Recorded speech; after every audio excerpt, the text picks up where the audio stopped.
খুব খিদে পেয়েছে।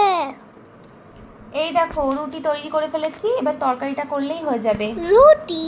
রুটি তরকারি খাবো না। রুটি তরকারি খাবা না? তাহলে কি করব? তাহলে রুটির ভিতর ডিম পুড়ে ডিম পরোটা বানিয়ে দেবো। ওসব তো রোজই খাই, আজকে একটু পিৎজা বানাও। রুটি বানানো হয়ে গেছে, এবার পিৎজা বানাই কি করে? রুটিগুলো নষ্ট হবে। দাঁড়াও তাহলে একটা বুদ্ধি করি, রুটির উপর দিয়েই পিৎজা বানিয়ে দিচ্ছি, ঠিক আছে?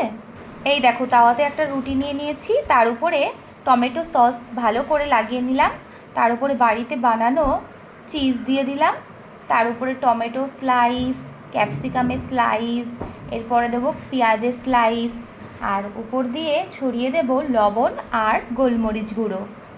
ব্যাস আমাদের হোমমেড পিৎজা রেডি। আর একটু লঙ্কা কুচিও দিয়ে দিলাম, ঝাল ঝাল হলে টেস্ট লাগবে, তাই না?